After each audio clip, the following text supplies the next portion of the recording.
Falando de Eucaristia, dois pontos que provêm desse conhecimento relativamente recente que nós temos do judaísmo primitivo, merecem ser destacados. O primeiro é a noção de memorial. Esse vai ser um ponto do nosso curso. Ou seja, no judaísmo existia a noção de memorial. Como a gente vai ver em hebraico, zikaron. Ou em grego, anamnesis. Mas, meus queridos, nós precisamos não apenas saber que havia essa noção, nós precisamos compreendê-la. Para entender, por exemplo, as palavras de Jesus. Jesus que diz, fazer isto em memória de mim. As palavras de Jesus são de grande importância, essencial importância. Mas se eu não souber o que é o memorial para os judeus, essas palavras podem ser compreendidas de um modo raso, de um modo superficial. Ah, se lembrem de mim fazendo isso. Recordem o que eu fiz fazendo isso. E a gente vai ver que, ao entender melhor o que significa o memorial, que não foi apenas isso que Jesus quis dizer. Jesus quis dizer algo muito maior, algo muito mais profundo e belo. Um outro ponto importante, né? Então, esse conceito de memorial, que está muito unido, como a gente vai ver, com a ideia de Beracá. Beracá, ao pé da letra, né? Significa abençoar, ou agradecer, dar graças. A gente vai depois aprofundar um pouquinho a etimologia de algumas palavras. Então, um outro ponto importante é o ponto do sacrifício. Quando nós compramos um manual hoje do sacramento da Eucaristia, nós notamos algumas lacunas. Isso eu não estou me referindo somente aos manuais em língua portuguesa. Eu me refiro, de um modo geral, aos manuais, digamos, de uns 40 anos para cá. Depois eu vou explicar por quê também. Nós notamos algumas lacunas. Entre elas, existe uma lacuna muito clara, que é: a Eucaristia é um sacrifício. Mas os autores parecem ignorar ou não dar a devida importância à relação que existe entre os sacrifícios do Antigo Testamento e a dimensão sacrificial da Eucaristia. São raríssimos os autores que tratam dessa relação. E normalmente são biblistas, que por causa do interesse bíblico pelo tema, fazem uma reflexão de tipo teológica que os conduz a compreender a Eucaristia melhor à luz dos sacrifícios do Antigo Testamento. Essa é uma lacuna praticamente geral dos manuais sobre a Eucaristia. E a gente vai aprofundar o porquê seja uma lacuna isso e o porquê seja importante a gente refletir sobre os sacrifícios do Antigo Testamento, como nós faremos, e como eles apontam para o grande mistério eucarístico. Então esses são dois pontos que claramente nos mostram como seja importante o conhecimento do judaísmo primitivo para a reflexão sobre a Eucaristia. Nós vamos dividir a nossa pesquisa, o nosso trabalho, em 3 partes. Eu já adianto que o material desse curso, com as devidas revisões, integrando as devidas observações, perguntas que vocês me fizerem e aprofundamentos posteriores ao próprio simpósio, esse material vai ser publicado. Então nós vamos publicar todo o material do simpósio teológico numa revista, que vai ser o primeiro número da revista da Faculdade Católica de Belém. Então nós já fizemos um contrato, um momento, né, muito bonito, já fizemos um contrato com uma editora.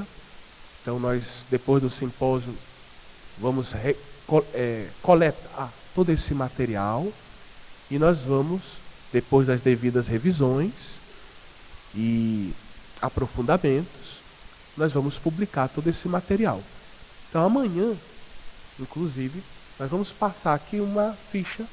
Se você tiver interesse em adquirir essa revista, você já vai poder nos dar os seus dados e a gente, assim que a revista ficar pronta, contacta vocês e manda a revista para vocês. Ou aqui em Belém, ou fora, aonde for. Até fora do Brasil, se for preciso. Tá bom? Não, esse texto não.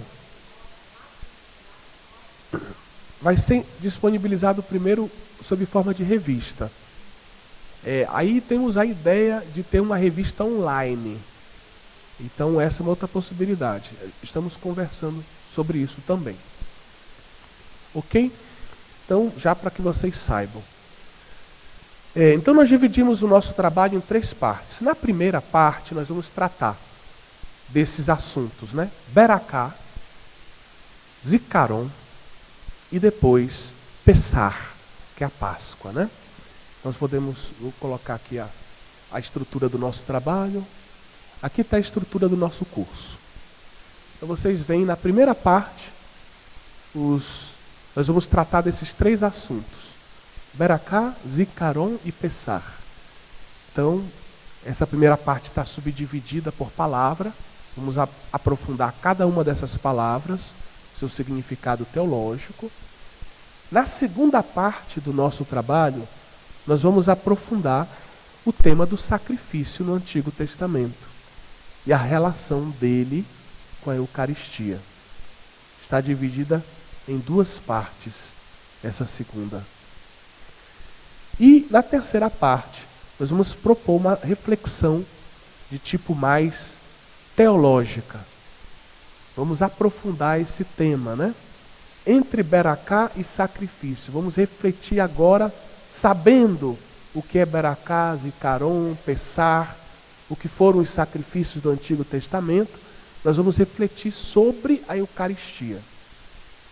Então essa parte é um pouquinho mais extensa e finalmente vamos fazer uma conclusão do nosso simpósio amanhã à tarde. Porém eu tenho 2 surpresas, né?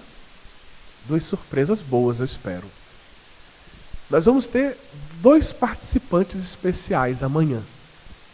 Eu convidei, né, Dom Vital, que é bispo de Marabá, que é doutor em teologia patrística, e ele vai falar para a gente, no final da manhã, sobre esse tema nos padres da igreja.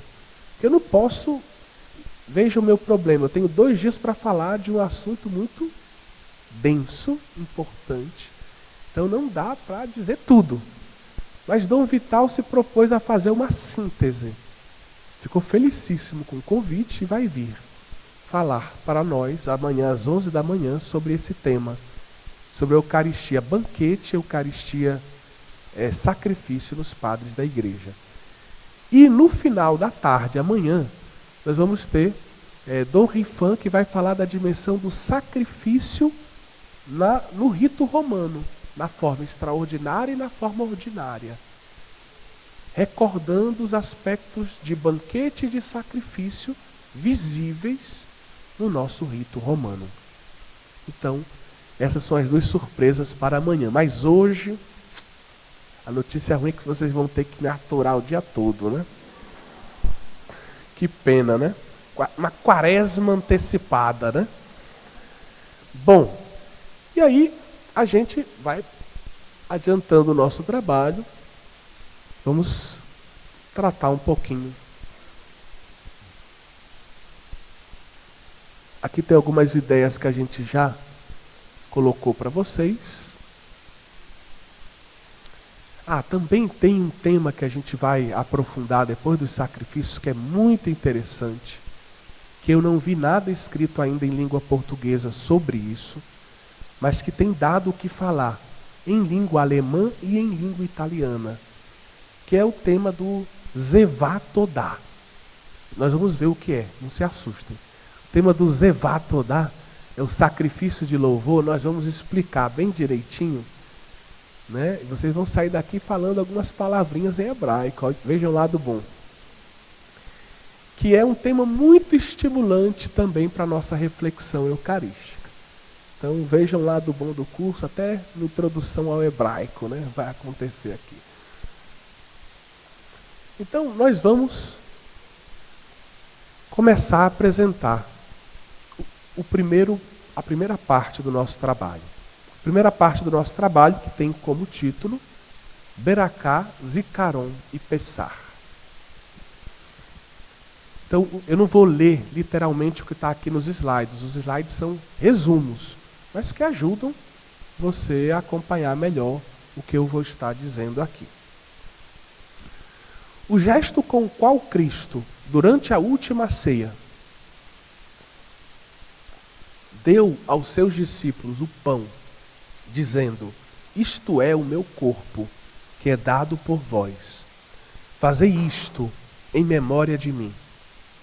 E o cálice do vinho, afirmando: isto é o meu sangue, o sangue da aliança, que é derramado por muitos, para a remissão dos pecados. Ou como encontramos na versão de Lucas e Paulo: este cálice é a nova aliança em meu sangue. Todas as vezes que dele beberdes, fazei-o em memória de mim. Pode ser melhor entendido e apreciado na sua beleza e profundidade teológica à luz da tradição judaica do Beracá.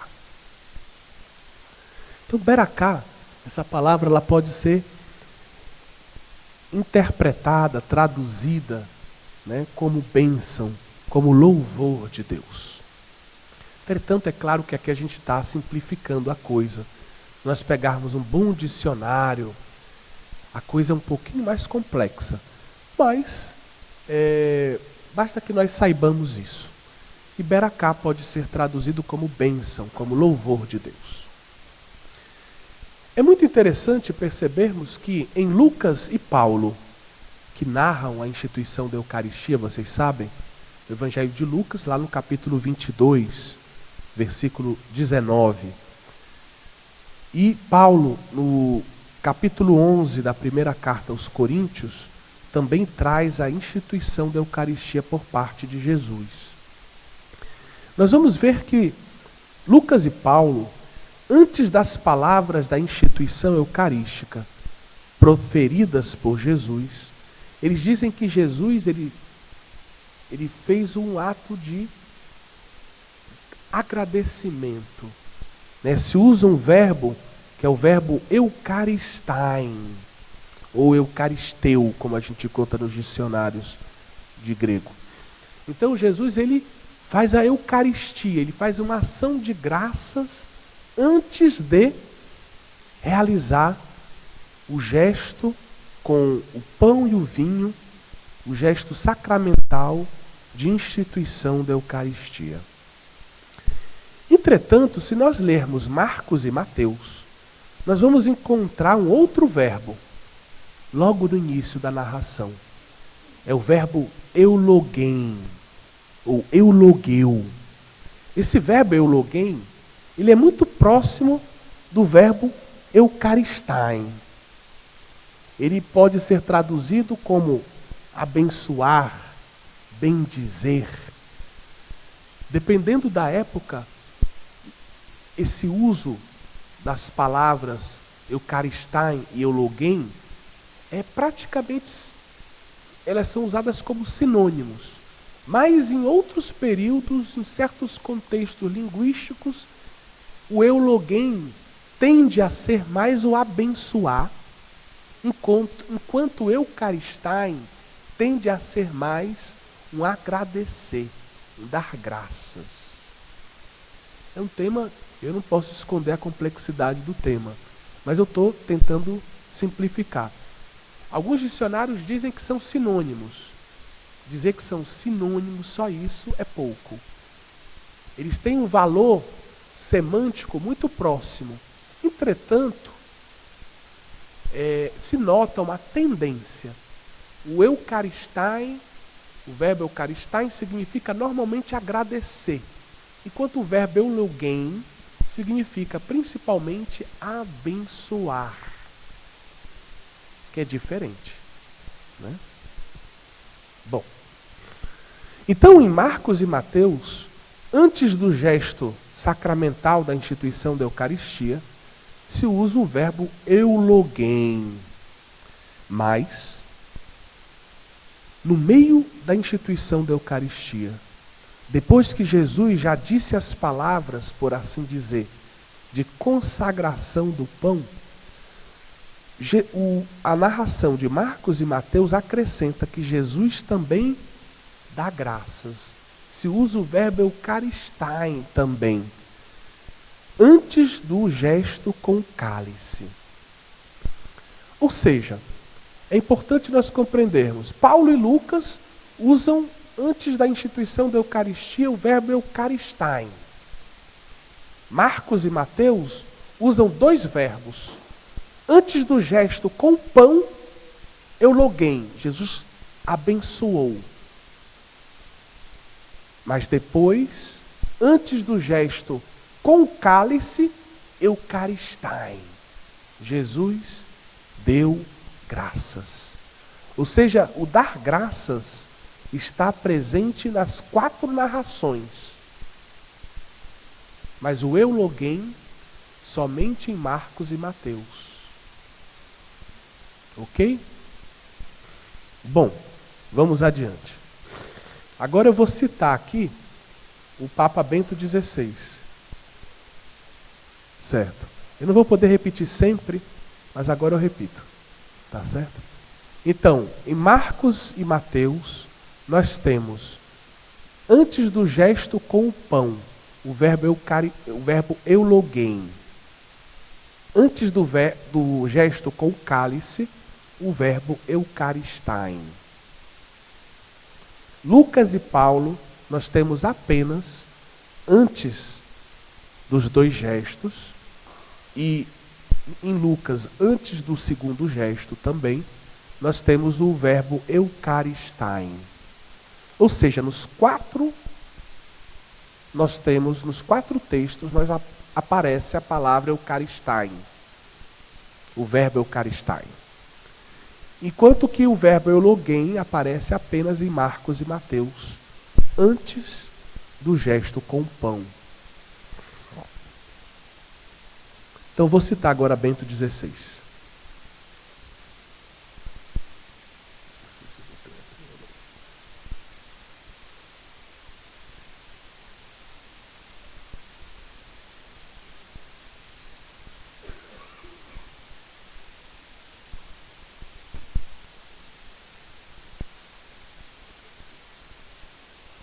Acho que o controle remoto.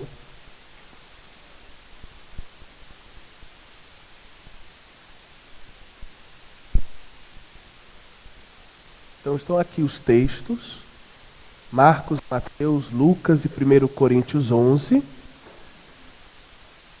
Então, em Marcos e Mateus nós temos o termo euloguém, antes do gesto de Jesus com o pão, e o termo eucaristai, antes do gesto com o cálice. Em Lucas e Paulo, nós temos o uso do verbo eucaristai.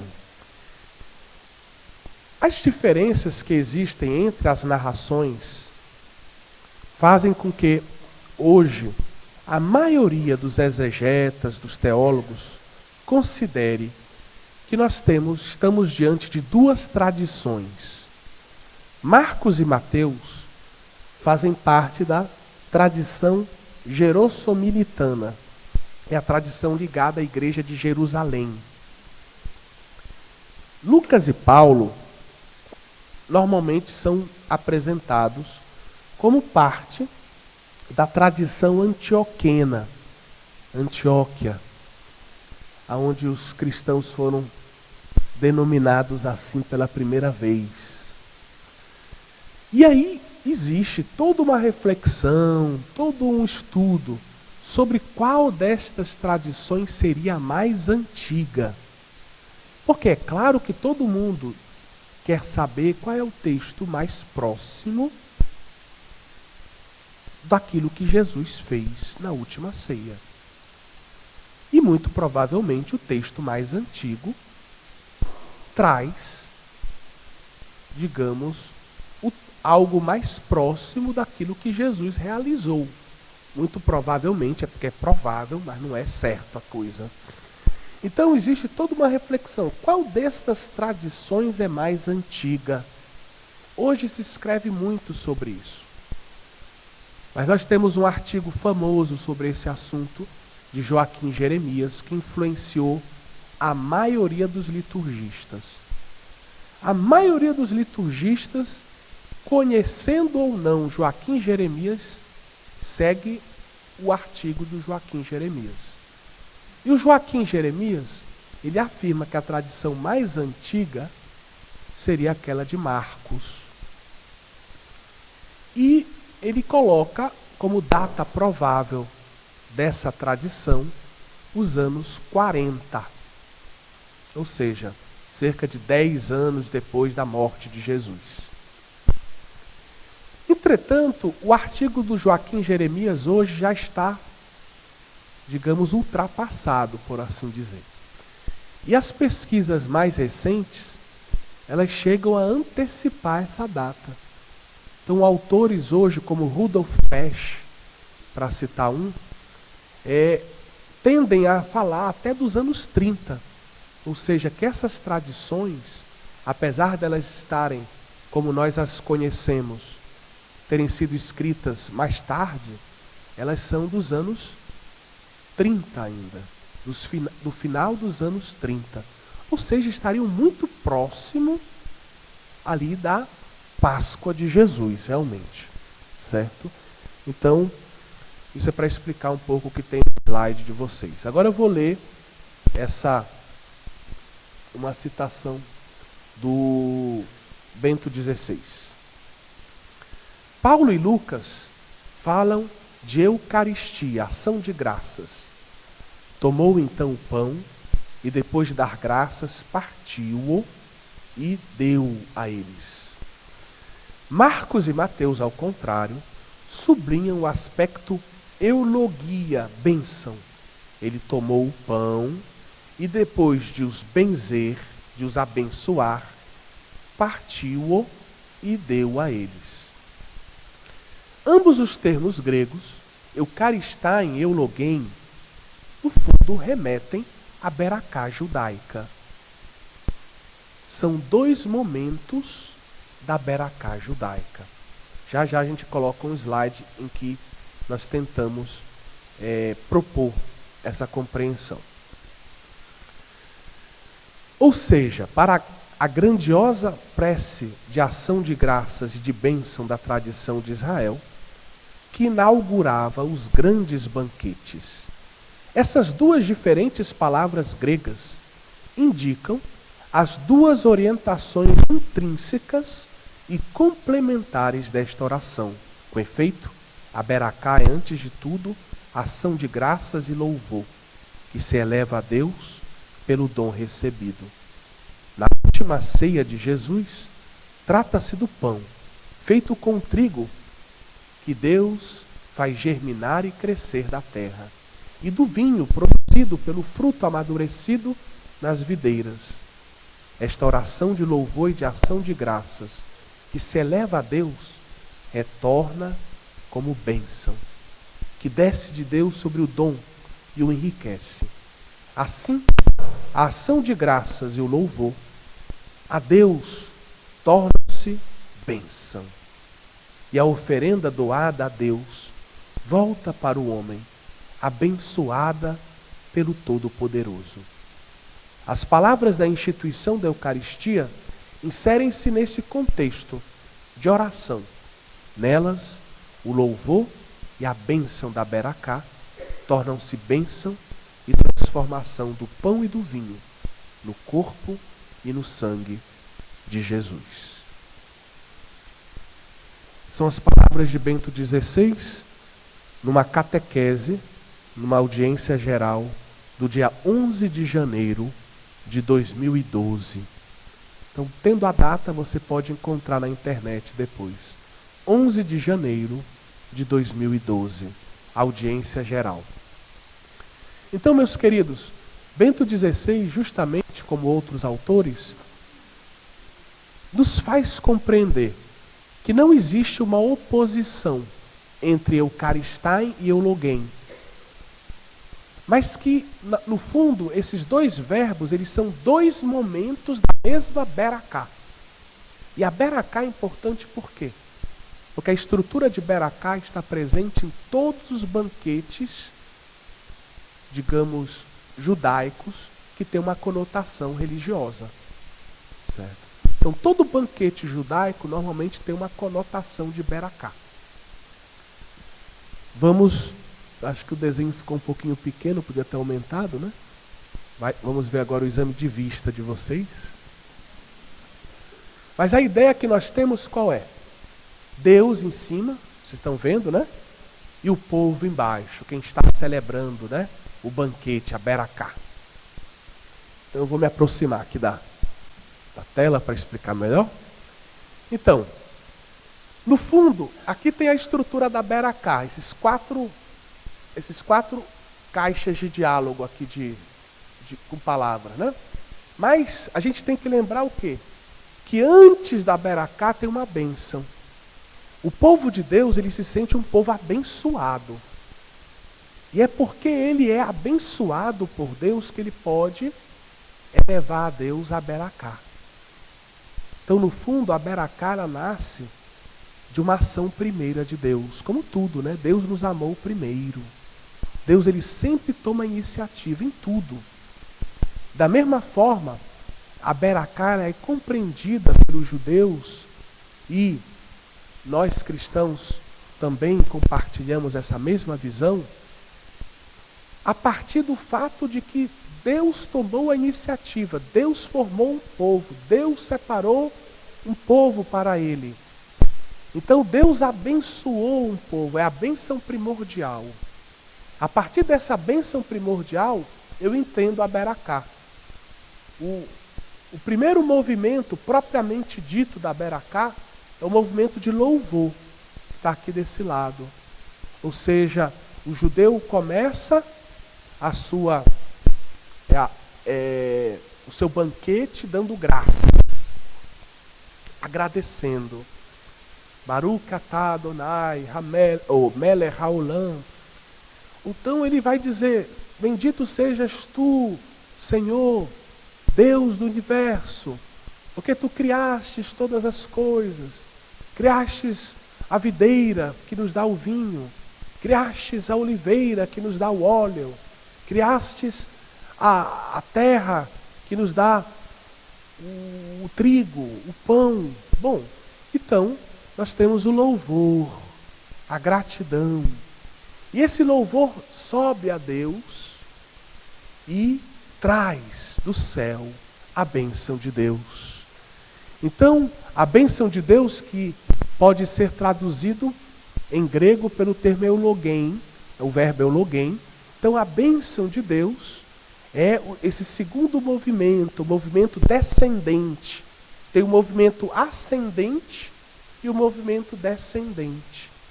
Ou, se vocês quiserem usar um termo mais técnico, o movimento anabático, que também é usado dessa forma, o movimento anabático e o movimento catabático. Então, às vezes a gente encontra assim em alguns livros também. Certo? Ascendente e descendente. O louvor que sobe ao céu e a bênção que corresponde a esse louvor. Ou seja, quando eu louvo a Deus, eu sou abençoado. Quando nós louvamos a Deus pelo pão, Deus abençoa o pão. Quando nós louvamos a Deus pelo vinho, Deus abençoa o vinho.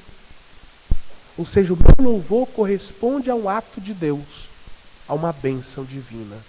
Mas meu louvor só é possível porque Deus nos abençoou antes. Nos abençoou com a fé, nos abençoou com a caridade, nos abençoou com sermos parte da igreja, ou sermos parte do povo eleito de Deus, como é o caso da autoconsciência de Israel. Bom, então, nós podemos ir adiante. Então, a Beracá. O que é uma Beracá judaica, né? Mas antes de falar da Beracá judaica, eu tenho ainda uma observação para fazer. É chato, mas a gente tem que fazer, né? No Antigo Testamento, vocês sabem que o Antigo Testamento foi escrito quase todo em hebraico, né? Uma partezinha em aramaico e uma parte também em grego. Mas no Antigo Testamento, quando se traduziu o texto hebraico e aramaico para o grego, a famosa tradução da 70, como é que eles traduziram o verbo berak, e a palavra beracá, o substantivo beracá? É uma pergunta boa. Como é que essa palavra beracá foi traduzida? E aí é importante a gente entender que na 70, quase sempre o termo beracá é traduzido com a palavra euloguém. Ou seja, com um certo sentido de bênção. Certo? Mais do que com o sentido de louvor na tradução. Entretanto, em alguns textos, essa palavra é traduzida por eucaristain. Mas poucos. Mas vejam a diferença. No Novo Testamento, a palavra o verbo euloguém é quase que raro. Aparece poucas vezes. Enquanto o verbo eucaristai é muito presente. E se nós tomarmos a patrística, e o Dom Vital vai poder confirmar isso, nós vamos ver que os primeiros textos cristãos extrabíblicos, vamos pensar aqui nas cartas de Santo Inácio de Antioquia, na Didaquê, nos escritos de Santo Irineu de Lyon, São Justino. Praticamente, eucaristain é usado o verbo e eucaristia, o substantivo, como sinônimo da última ceia, como sinônimo do sacramento que hoje ninguém duvida, nós chamamos de Eucaristia. A fração do pão, para usar o termo lucano. Certo? Então é muito interessante nós notarmos isso. No Antigo Testamento, nós temos uma evolução. No Antigo Testamento, beracá, são traduzidos normalmente, pelo verbo euloguém e eulogia, substantivo eulogia, enquanto que a tradução de eucaristain, eucaristia, é muito raro no Antigo Testamento. No Novo Testamento, quase sempre se usa o termo eucaristia e o verbo eucaristain. E pouco se usa o termo euloguém, eulogia. Na literatura patrística, na literatura cristã antiga, extrabíblica, é quase que, digamos, 100% o uso do termo eucaristia, eucaristain. Ou seja, esse termo eucaristia vai se tornando um termo teológico para os cristãos. Sinônimo daquele gesto que Jesus fez na Quinta-feira Santa. Enquanto que no Antigo Testamento, na tradição judaica, normalmente se traduzia beracá por euloguém, por bênção. Vejam que tem uma evolução, né? Então isso é importante nós sabermos. O que era a beracá judaica, então? Segundo Carlo Rocchetta, que foi um professor de teologia sacramental na Gregoriana de Roma por muitos anos, a Beracá deseja expressar a admiração do povo eleito diante da grandeza da obra divina. Ou seja, a Beracá ela nasce do fato do povo se ver eleito, reconhecer os feitos de Deus na história, perceber a presença de Deus ao seu lado. Isso faz com que o povo se maravilhe e eleve o seu louvor, a sua ação de graças, recebendo a bênção correspondente a isso. Diz ainda Carlos Rocchetta, um grito que transborda espontaneamente em aclamações de aleluia, em canto de louvor, quando se contempla o esplendor de Deus e o seu infinito amor. Dada a sua natureza, a Beracá acaba correspondendo também a uma verdadeira confissão de fé. Por quê? Porque o povo reconhece que foi abençoado, que Deus está com ele, que Deus age na sua história, e louvando a Deus, sob forma de louvor, às vezes em mica, se transforma até em salmo, em hino, de louvor isso, ele está no fundo confessando a sua fé. Eu creio num Deus que me criou, eu creio num Deus que me abençoou, eu creio num Deus que age na história, eu creio num Deus que provê as minhas necessidades, eu creio num Deus que me dá o que comer, eu creio num Deus que me dá o que beber. Ou seja, a Beracá acaba tendo também um valor de confissão de fé, ou de profissão de fé, se você quiser também.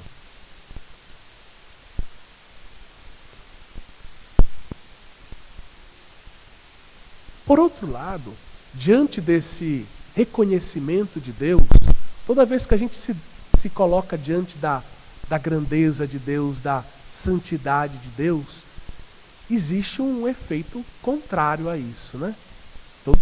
Todo mundo já experimentou isso, não estou falando nada de anormal. Nós, ao mesmo tempo que nós reconhecemos a grandeza de Deus, nós vemos a nossa pequenez. Eu falo da fidelidade de Deus e eu paro e vejo, meu Deus, eu sou infiel. Eu falo da santidade de Deus e digo, eu não correspondo a essa santidade, eu sou pecador. Eu falo da presença de Deus na minha vida e eu digo, eu não estou sempre voltado para Deus, eu não estou sempre com o coração orientado para Deus. Às vezes eu estou buscando a mim mesmo ou o pecado. Então, é claro que isso tem um efeito também na vida de Israel. A Beracá, ela vai gerar também o reconhecimento da infidelidade do povo à aliança divina. E um consequente pedido de perdão. Porque diante da bondade de Deus, é normal que a gente peça perdão pela nossa fraqueza. Diante de um Deus que me cura, diante de um Deus que cuida de mim, é normal que eu peça perdão porque eu muitas vezes sou indiferente a Ele. Porque muitas vezes eu só o procuro quando eu preciso. Diante de um Deus que é tão gratuito na sua ação na minha vida, eu peço perdão pelos meus interesses na minha relação com Ele.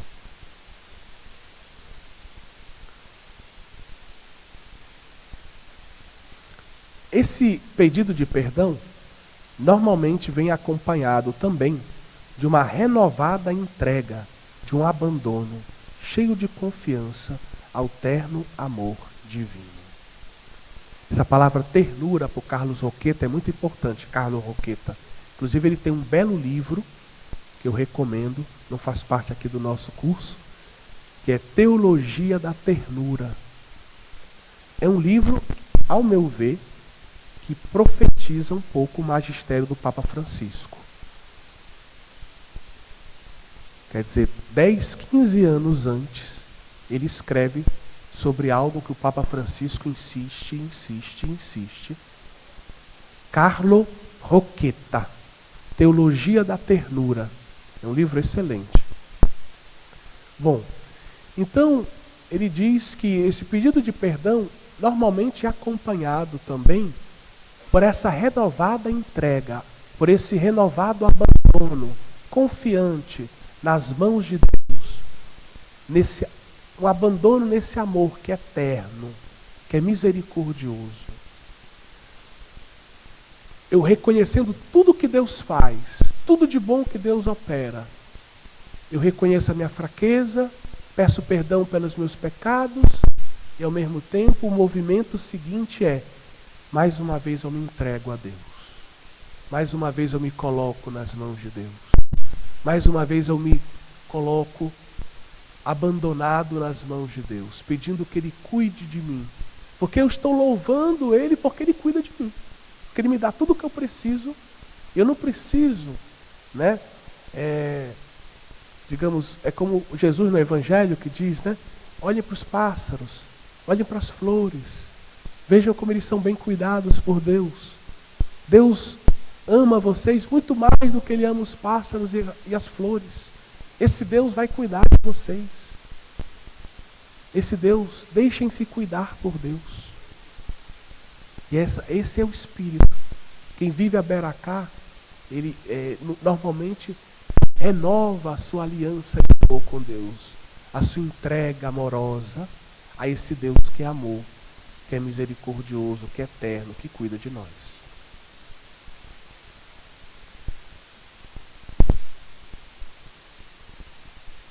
E a estrutura da Beracá?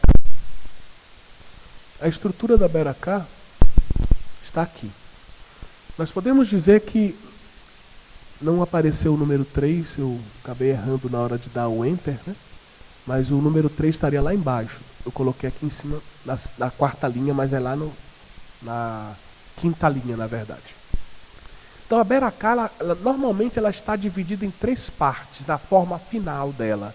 A Beracá ela vai evoluindo ao longo da história. Estou simplificando aqui um pouquinho, mas na forma final dela, ou seja, ali em torno da época de Jesus, nós temos essa estrutura. Nós temos a Beracá começa com um louvor, né, uma ação de graças elevada a Deus. Bendito seja Deus, bendito seja tu, Senhor. E aí se elencam algumas razões pelas quais nós louvamos a Deus. Depois, existe dentro da estrutura da Beracá o memorial. Ou seja, aquela refeição marcada pela Beracá, ela acontece fazendo memória de algo da história. Vamos pensar aqui na Páscoa judaica, por exemplo. Então, dentro da refeição, se faz a memória, o memorial da libertação do Egito. De um Deus que veio nos salvar, nos libertar da escravidão, que abriu o mar diante de nós, que nos fez percorrer um caminho para a terra prometida, que selou uma aliança conosco. Então, existe na segunda parte o memorial, o Zikaron. É aquilo pelo qual nós, naquele jantar, naquela refeição, estamos louvando a Deus, de um modo todo especial, fazendo memória. Deus nos salvou um dia. Deus nos salvou. Deus salvou a minha família. Deus salvou o meu povo. Então nós fazemos memória de algo que é a razão de ser, por assim dizer, daquele jantar, daquela refeição. E concluímos a Beracá com um outro louvor. Começamos e terminamos com louvor. Um louvor conclusivo, um louvor que a gente poderia chamar de doxologia final. Se você já estudou um pouquinho do sacramento da Eucaristia, você vai perceber que tem uma semelhança entre essa estrutura de oração e a oração eucarística. Nossa oração eucarística começa com um prefácio. O prefácio é uma ação de graças inicial. Depois nós temos o memorial. O memorial é o momento em que o padre recorda o gesto de Jesus na última ceia. Jesus tomou o pão, Jesus tomou o cálice e disse, e é o momento da consagração. Aquele é o momento do memorial. E depois das intercessões, porque na nossa oração eucarística nós temos uma série de intercessões, nós temos a doxologia final. Por Cristo, com Cristo e em Cristo, a vós, Deus Pai Todo-Poderoso, na unidade do Espírito Santo, toda honra, toda glória, agora e para sempre. Então, a oração eucarística, no fundo, ela é uma oração que tem uma estrutura de Beracá, com alguns acréscimos, claro. E quando eu digo isso, eu não quero reduzir a oração eucarística a Beracá. Estou só dizendo que a estrutura da oração eucarística é análoga à estrutura da Beracá, com alguns enriquecimentos.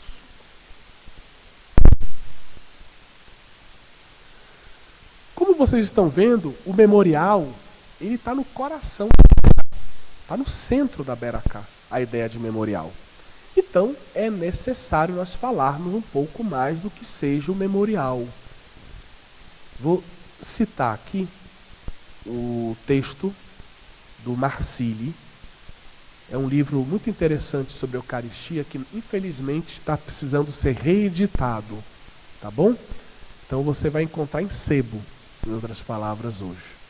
Mas nas grandes bibliotecas, nas bibliotecas, normalmente você encontra esse livro aqui em português, traduzido do italiano, A Eucaristia, Teologia e História da Celebração, da coleção Anamneses 3, da Paulus, tá certo?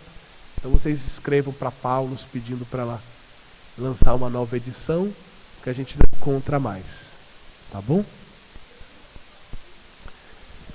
Anamneses 3, coleção Anamneses 3, A Eucaristia, Teologia e História da Celebração. Tá bom?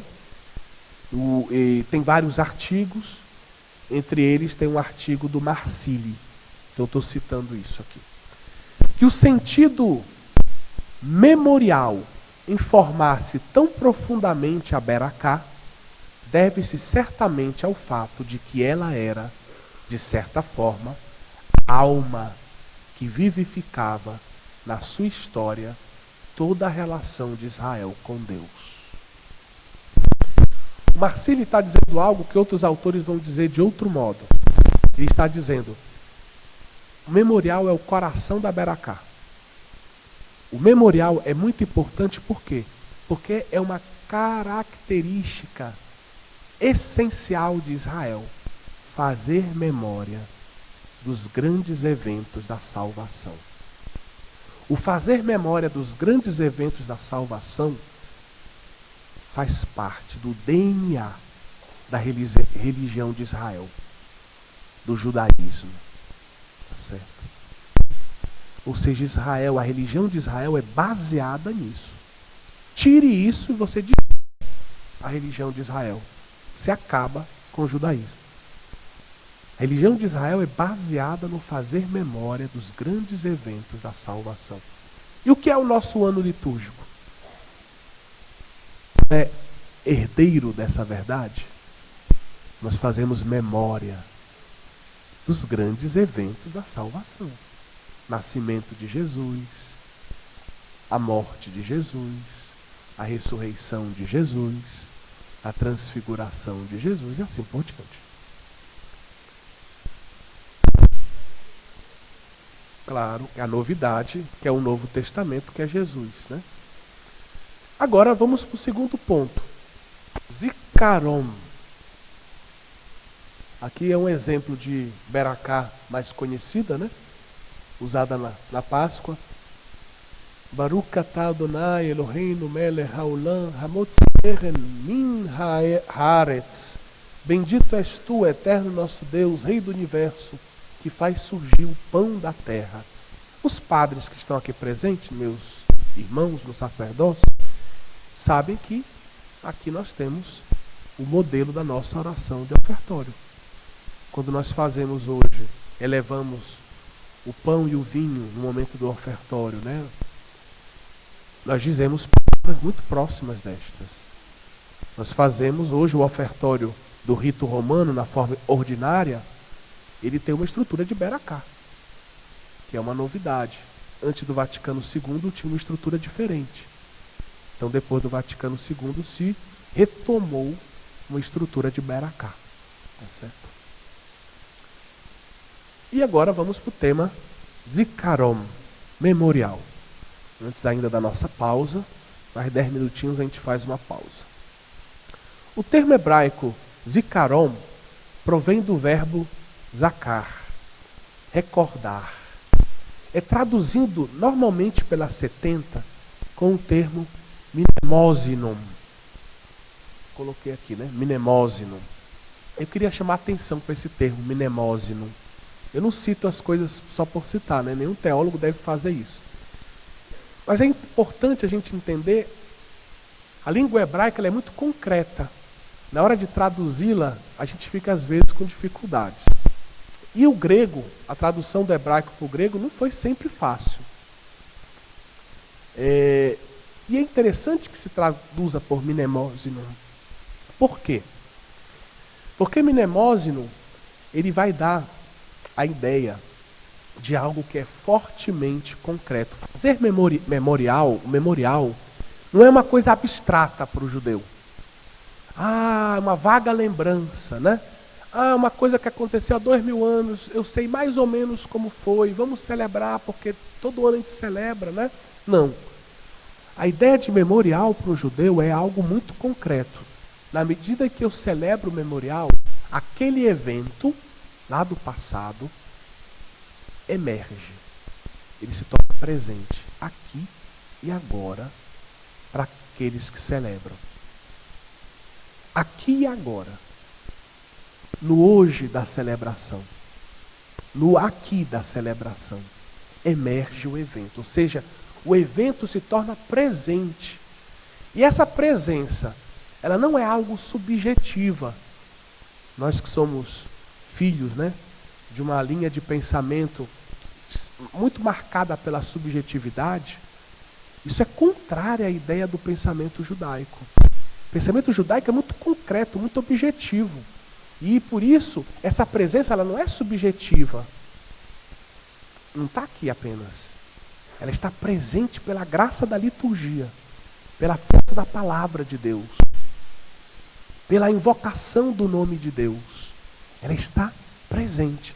E esse termo mnemosinon, ele vai ser inclusive traduzido na Vulgata, que é a tradução latina da Bíblia, por monumentum. Justamente para trazer a ideia do monumento. Algo que é de pedra, monumento. Você pode tocar, pegar, que recorda o evento do passado. Ou seja, o mnemosinon aponta para a concretude, para o realismo da presença daquilo que está sendo objeto de memória, do memorial. Certo?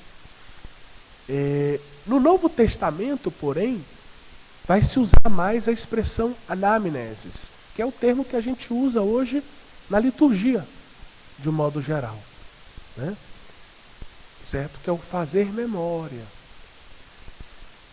E que é correto, evidentemente. Mas eu quis chamar a atenção para o fato da tradução na 70 ser mnemosinon por causa disso, da concretude, do realismo, da presença daquele objeto, daquele evento que está sendo celebrado, né?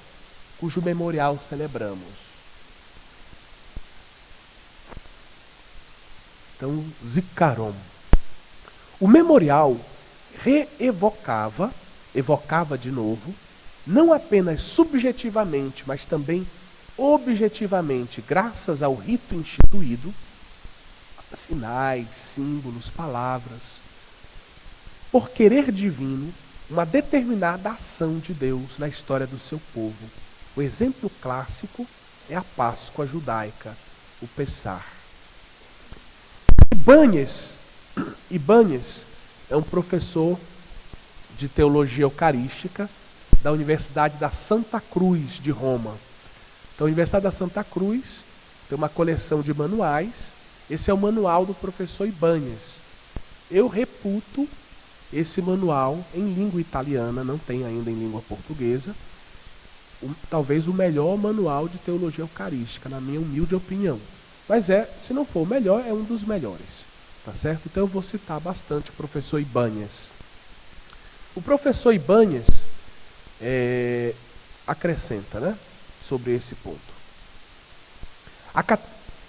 Que não se pode esquecer que, ao mesmo tempo que a categoria bíblica de memorial nos permite contemplar o rito eucarístico instituído por Jesus à luz do Zikaron, do rito memorial da Páscoa judaica, não se pode esquecer que esta categoria, quando aplicada à Eucaristia, deve ser entendida não apenas como uma ritualização da recordação subjetiva dos presentes, mas como uma celebração memorial de natureza litúrgico-sacramental, capaz de tornar presente, objetivamente, a realidade significada pelo rito, isto é, o corpo e o sangue de Cristo, bem como o evento salvífico do seu sacrifício redentor.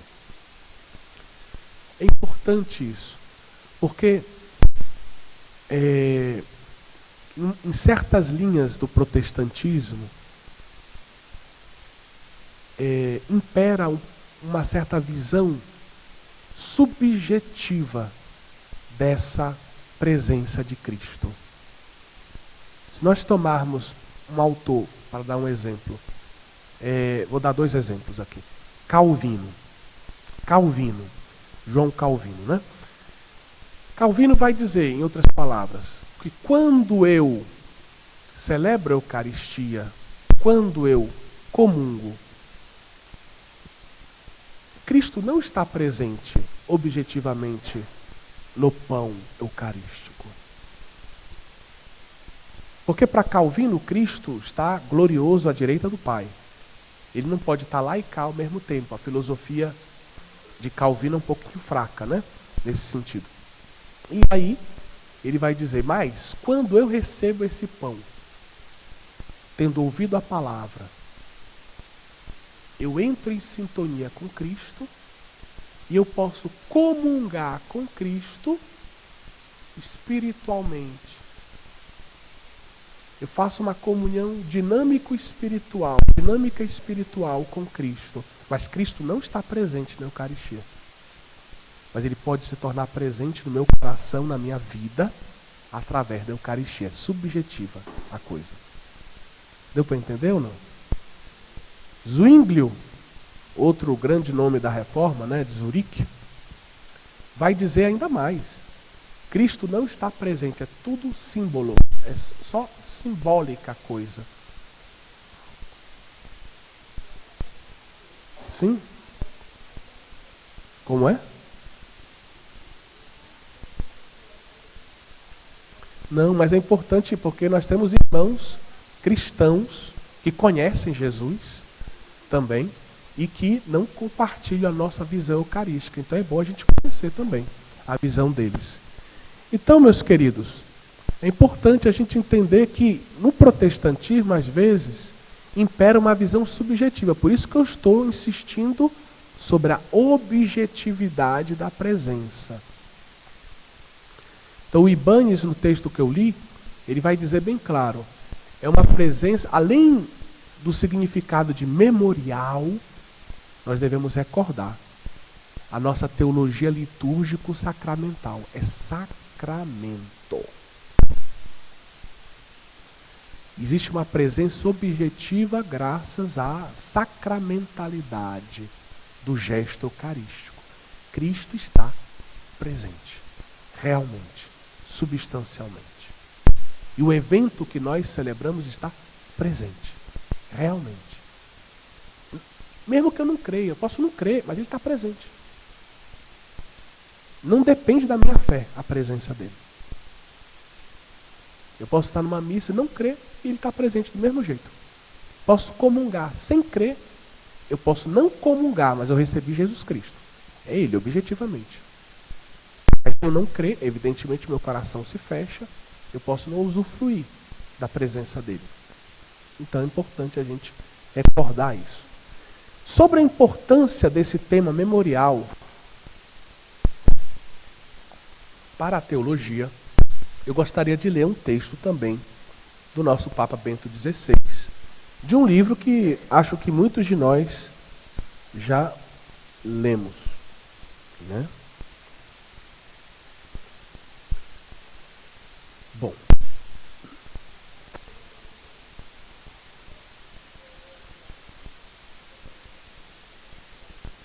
sim, Zwinglio concluiu, falei que ele fala só de uma visão simbólica da presença de Cristo, não é uma presença real, presença simbólica.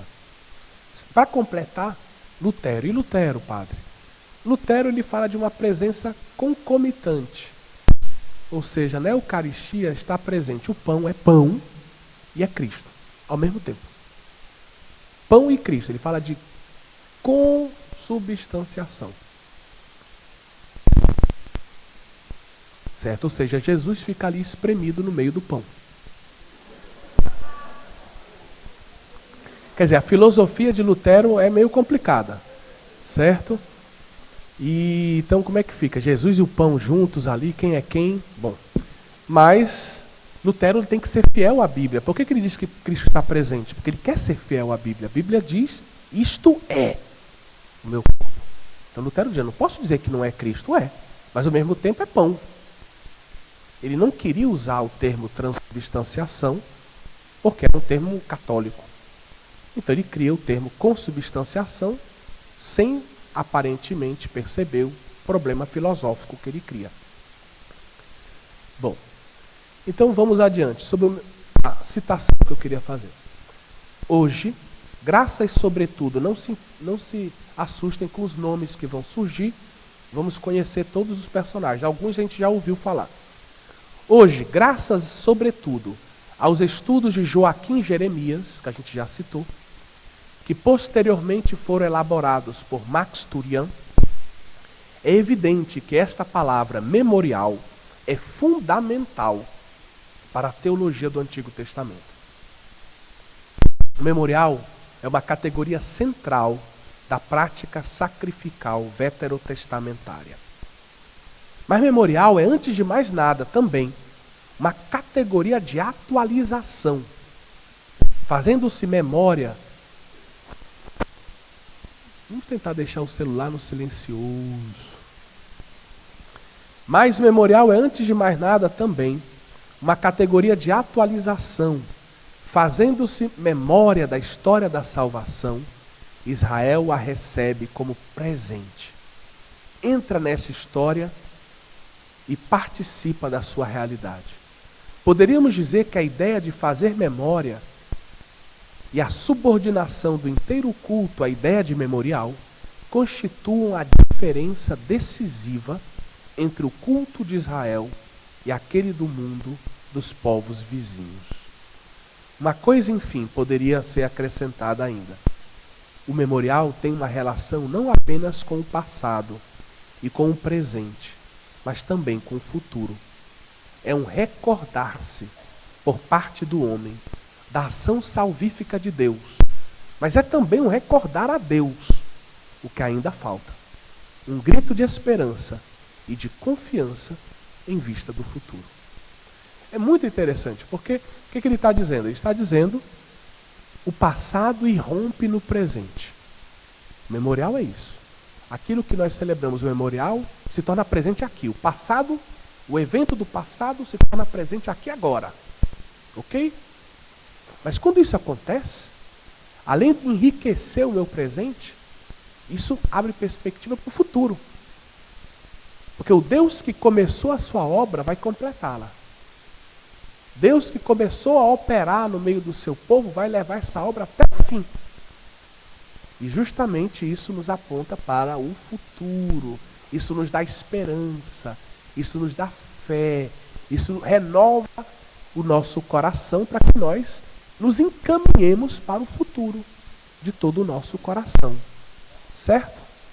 E aí, a partir disso, depois de ter dito também que o memorial é esse elemento, que eu já tinha dito de outra forma, essencial do culto de Israel, que o diferencia do culto dos povos vizinhos, nós temos, a gente pode compreender melhor, que através do memorial, na liturgia do presente, o passado se faz, digamos, se torna presente hoje. E ao mesmo tempo, numa perspectiva de futuro, ou seja, a liturgia ela une passado, presente e futuro. O passado objetivamente presente, mas o futuro que se torna presente de outro modo. Deus vai concluir o que ele começou. Quando a gente celebra a Eucaristia, a gente pensa no céu, não tem como não pensar no céu, porque tem uma dimensão escatológica a Eucaristia. Um dia nós vamos estar no céu, num grande banquete. Jesus usou essa imagem do banquete eterno, das bodas do Cordeiro no céu.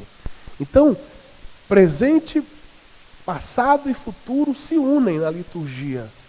O tempo terrestre e a eternidade. A Sacrosanto Concílio, ela vai falar disso, né? Não me lembro agora, mas talvez seja no número 8 ou 10. Ela vai falar dessa união entre a liturgia terrestre e a liturgia celeste.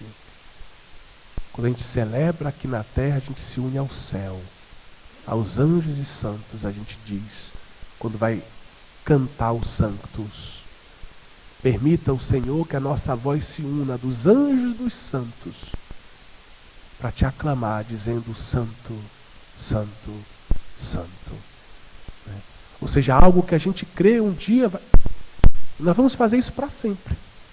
A eternidade vai ser uma grande liturgia, diz o Apocalipse. É uma das interpretações, a litúrgica do Apocalipse.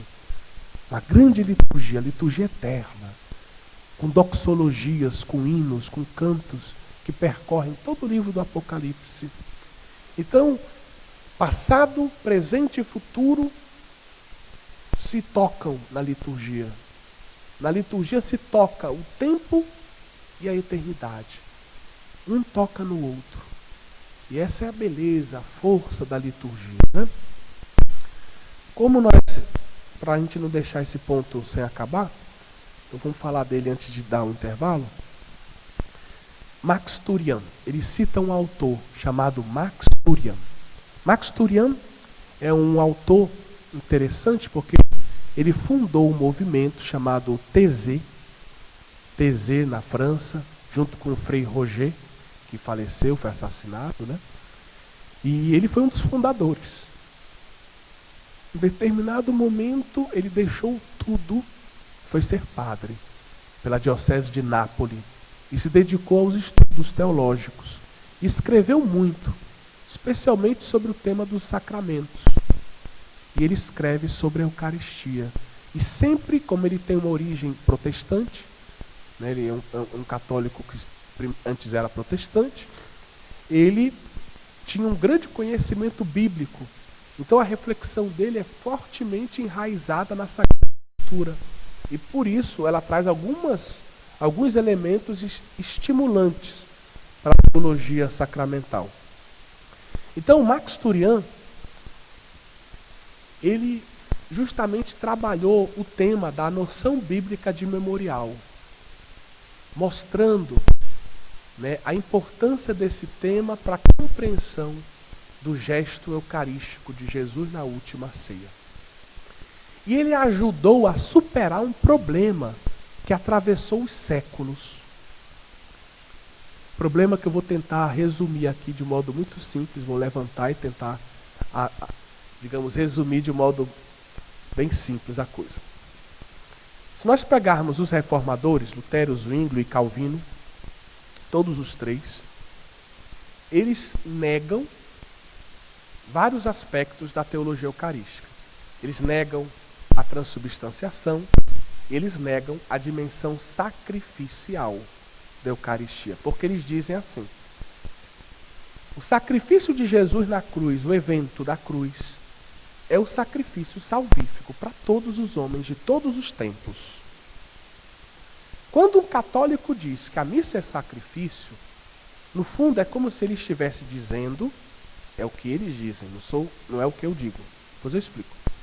É como se o católico estivesse dizendo que Jesus ele não salvou todos os homens lá na cruz. E que é preciso que o padre eleve a Deus um outro sacrifício para completar, por assim dizer, o sacrifício de Cristo na cruz. Deu para entender? Então, eles veem a dimensão sacrificial da Eucaristia como um abominio. Dizer que a missa é sacrifício para um protestante é um abominio. Por quê? Porque significaria esvaziar o poder da cruz de Cristo. Deu para entender ou não? A visão católica nunca foi essa. O Concílio de Trento responde de um modo muito claro à visão luterana de Lutero e seus companheiros. O Concílio de Trento vai dizer: a missa, ela não é um outro sacrifício. A missa é o único sacrifício de Cristo celebrado de um outro modo. E aí vai se criar uma terminologia, o sacrifício cruento de Cristo na cruz e o sacrifício incruento de Cristo na Eucaristia. Entretanto, ficou sempre na polêmica com os protestantes, ficou sempre um certo mal-estar, que os protestantes não aceitavam as explicações católicas sobre essa matéria. E a polêmica depois do Concílio de Trento foi grande, né? Para um lado, para o outro, os ânimos se exaltaram, né? Em alguns momentos. E aí, na teologia católica vão surgir duas linhas de pensamento que vão tentar explicar isso, ao meu ver, humildemente, eu digo sem sucesso, tá certo? Que são a linha dos imolacionistas. O celular, se pudesse colocar no silêncio, ajudaria todo mundo. A linha dos imolacionistas e a linha dos oblacionistas. Então, as duas tentam explicar de que forma a Eucaristia é um sacrifício, etc. Mas as explicações realmente não convencem muito, para falar a verdade. Max Turian, já no século XX, né? Alguns autores retomam a questão. Eu vou citar o Max Turian e o Louis Bouyer. E retomam justamente com outros ângulos. E o Max Turian dá essa grande contribuição. Ele retoma a categoria de memorial bíblico para que nós compreendamos como um único evento, aquele da cruz, pode estar presente hoje e agora, ao longo de toda a história, em toda a comunidade que celebra a Eucaristia, sem repetir o sacrifício de Cristo, sem multiplicar o sacrifício de Cristo. Não existe uma multiplicação do sacrifício de Cristo. O único sacrifício se torna presente em cada celebração por causa do memorial. E quem estabeleceu esse memorial? Cristo. Fazer isto em memória, celebrar esse memorial, em outras palavras. Então, essa ideia de memorial foi brilhante, porque ajudou justamente a explicar, e ajudou a explicar à luz da Bíblia, o que facilita o diálogo com os protestantes ainda. Certo? Então, Max Turian, ele tem esse mérito, né, na sua pesquisa sobre o sacramento da Eucaristia. Ele vai sublinhar isso. Ele vai justamente começar a partir do Antigo Testamento. Ele começa aqui, né? No Antigo Testamento, a questão de sacrifício. Aí ele passa para... Ele apresenta o conceito de memorial e depois ele aplica isso à cruz de Cristo, para que a gente compreenda como a celebração eucarística é o memorial desse único sacrifício de Cristo na cruz. E foi assim desde o início. Só que o primeiro memorial, Jesus fez algo que foi inédito, né? Jesus sempre tem algumas novidades. Ele fez um memorial antecipado. A diferença na Quinta-feira Santa é que ele antecipou o memorial, ele não está celebrando algo do passado. Ele está, no fundo, celebrando o memorial de algo que ele vai viver no dia seguinte. O que era inédito. Ninguém tinha feito isso. Né? Mas ele é Jesus Cristo, então ele pode. né? Mas justamente esse deslocar no tempo para o passado mostra, né, que obedecendo às palavras de Jesus nós podemos, ao longo do tempo, usufruir da presença do mesmo evento, do mesmo sacrifício de Cristo na cruz. Tá bom? Aí eu vou, só por uma questão de justiça, citar um outro autor, que é Louis Bouyer, um grande autor também, eu considero conhecedor dos padres da igreja. Enquanto Max Turian é de origem protestante, conhece muito bem a Bíblia, o Louis Bouyer conhece muito bem os padres da igreja e conhece muito bem o judaísmo, se interessou pelo tema. Então ele vai partir de um outro ângulo, mas vai chegar às mesmas conclusões do Max Turian. Então ele vai partir, na verdade, do judaísmo sinagogal, do culto sinagogal e da noção de Beracá, que a gente já conhece, para analisar as orações eucarísticas cristãs, aquelas que a gente tem no missal, no rito latino, e também algumas orações eucarísticas do rito oriental. Certo? E ele vai chegar à mesma conclusão, ou seja, o grande elemento que faz com que nós possamos explicar o porquê a nossa oração eucarística tem uma estrutura de Beracá, e o porquê, ao celebrar a Eucaristia, o evento da cruz de Cristo, o evento da morte e ressurreição de Cristo, da Páscoa de Cristo, se faz presente objetivamente ali, é que nós temos envolvido o conceito de memorial. Então o conceito de memorial, ele não analisa parte da Bíblia, mas ele parte do judaísmo, da noção que os judeus têm de memorial, mas chega às mesmas conclusões de Max Turian. Ou seja, o conceito de memorial é essencial para a compreensão do gesto eucarístico de Jesus.